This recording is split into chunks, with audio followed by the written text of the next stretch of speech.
Hey guys, and welcome back to my channel.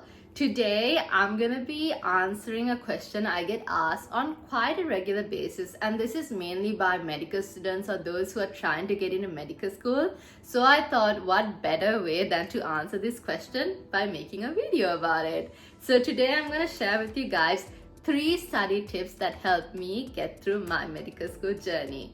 So let's just get on to the video.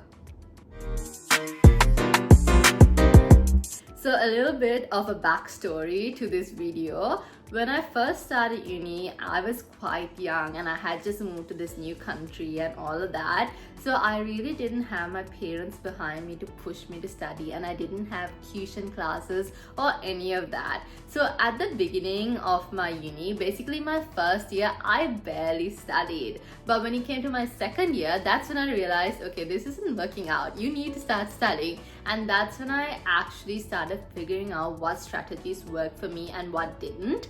And the tips I'll share with you guys today might not work for all of you, but I hope at least 1 or 2 tips come in handy, and I hope you guys gain something from this video. So let's just move on to tip number 1.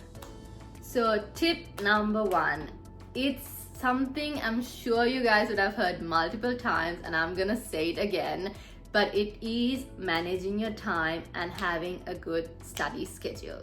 So this is something commonly, I feel like everyone says it, but it's super important, especially if you're in something like medical school where you have so much of content. You can't really cram everything nearing your exams, so you need to be up to date with everything. And how I used to do this is, if we learn something, so we used to learn things based on systems. So we'd learn cardiovascular system and then all these lectures under it, respiratory system, all the lectures under it, stuff like that. I'll always make a list of all the lectures that we have to go through, and I'll tick it out one by one when I do it and when I study it, and then I'll tick it again when I go through it again. But I would also recommend, if you can, to go through the lecture the day before the lecture, so that when you actually learn the lecture in the lecture theatre, you have a better understanding of what the lecture is all about. But I know this isn't always practical, so at least going through the lecture on the day you learn the lecture, it'll help things stick much better in your head. Other than that, having a good schedule is super important. So I know some people are morning study people, some people are evening study people, nighttime study people. I was always a nighttime study person. So for me, going through my lectures right before I go to bed was the best way that it'll stick into my head, and therefore having a time schedule revolving around that was super important to me. And I would not always have, let's say, I wouldn't say I would study for 6 hours at a stretch. Rather, I'd say I'm gonna finish these number of lectures and then going to go to sleep. So that helped me more than saying I'm going to study for this set number of hours. I rather just finish off the lectures I have planned to study and then, then call it a day basically. So yeah, good time management skills are gonna come really in handy for you when it comes to exams, because you don't have to stress about studying everything the last minute. You feel more prepared and more relaxed because you've already gone through most of the content. So yeah, so that is basically my tip number 1. Moving on to tip number 2. So tip number 2 is something I think is super helpful in medical school. I'm sure it must be helpful in other degrees and in school life as well. But in medical school, especially for OSCEs, clinical exams, YWAS, having a study partner, or more than one study partner, as many partners as you can. So having a study partner was so helpful for me, especially when it came to OSCEs. And I honestly don't think I would have gotten through my OSCEs if I did not have someone to practice with. And this is so important, because who better to study with than someone who's going to be sitting for the same exams as you? So in this way, when you're practicing your clinical skills for your OSCEs, for your YWAS, you can always share information with each other, you can assess each other, you can always ask each other for help and push each other to do better. So this was so helpful for me, because with my friends, if I didn't know something, I could always be like, hey, could you help me with this? Could you teach me this? And vice versa. And other than that, you should always have someone to lean on for support, to rant about things, to whine with, to cry with, whatever it is, because these exams are stressful. So having someone to lean on, having a friend is so important, and it's really beneficial for your mental health as well. So I would always recommend having a study buddy. and pushing both, like you each other, pushing each other to get through your exams. I don't know if that made any sense, but basically pushing each other to do your best in your exams and always supporting each other. So yeah, let's move on to tip number 3.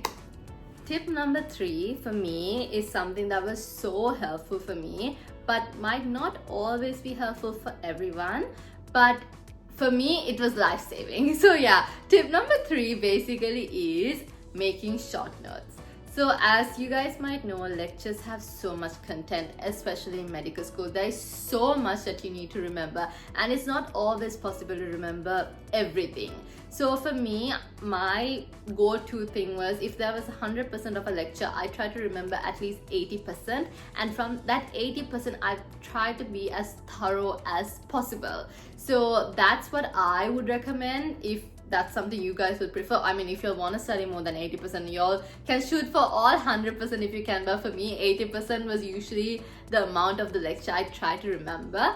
And how I did this is by making short notes. So with time you will learn what's more important, what's less important, and making short notes for me was super useful, because that way I know how to keep looking through the lectures and trying to figure out what's, you know, what I should remember, what I should not remember. So I'd make short notes, I'd nicely write them in books, because that was very therapeutic for me. So I'll write down these headings, I'll highlight them, I'll write it down on the book, and I'll make short notes. So you have the lecture, I write my short notes in a book, and I'll make another couple of papers with shorter notes of things that are a bit harder to remember or a bit more important. So this way I would write multiple times, because for me, I'm not a person who can type and remember things. I need to write them down. So writing them down multiple times would make it stick in my head more. So yeah, so that was super helpful for me.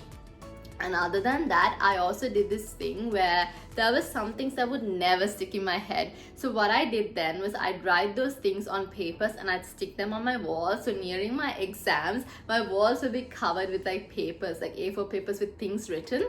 And the first thing I do in the morning is look at those papers and try to get whatever that's written down into my head. And before I go to sleep, so while I was brushing my teeth or while I was brushing my hair, I'd look at those papers. So this way, those are the things I saw right before I go to bed and the first thing when I woke up, and those things never usually stick in my head. That's why I put them up on the wall. So doing this on a daily basis actually made those things stick in my head finally. So it was so helpful. So yeah, so I would 100% recommend making short notes if that's something that helps you.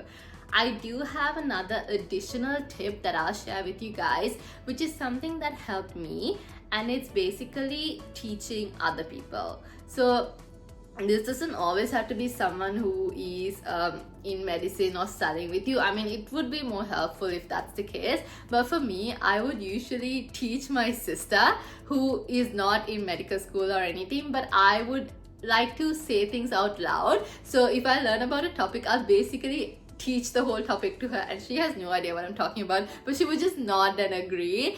So this was super helpful for me, because in that way I'm able to like vocalize what I've learned, and it also helps things stick better in my head. So if speaking out loud or like vocalizing what you are studying helps you, I would highly recommend that as well. So yeah, those are my 3 tips plus this bonus tip about talking out loud. But yeah, I hope that helps you guys, and I hope you guys are able to do well in your exams, and I hope you guys gain something from this video. I also wanted to add on this little thing I always think to myself when I'm nearing exams. So I know that you do have to sacrifice a lot when it comes to studies, and you do have to skip on certain things and all of that to study, because exams are so important. It's not the end of the world if you don't pass an exam, just keeping that in mind, but I know exams are super important to most of us. So I do want to let you know how I used to study, and the mindset I used to have is basically telling myself it's okay if I have to sacrifice this one thing to study for this exam, because at the end of the day, when I pass it, I'm going to be super happy and super relieved. So it's okay if I have to skip this part to study for this exam, that's fine. So that way it kind of helped me a bit better, because I was able to, like, be happy at the end of the day passing the exams. And by no means am I asking you to skip your social life or anything to study, because you can definitely have a social life and be able to study at the same time. And that's especially if you are able to time manage very well, because that's what I try to do. So yeah, so just keep it in mind, whatever you're going through, if you're stressing out about an exam, just do your very best. It's not the end of the world if you don't get through it, but if you do pass it, the relief and the happiness you get is so like rewarding. So yeah, so keep pushing through. I'm sure you got this if you have your exams coming up, and I'm happy to help in any way I possibly can. So yeah, I hope this video helped you guys. Thank you so much for watching. If you like this video, just give this video a thumbs up, and I'll see you guys next time. Bye.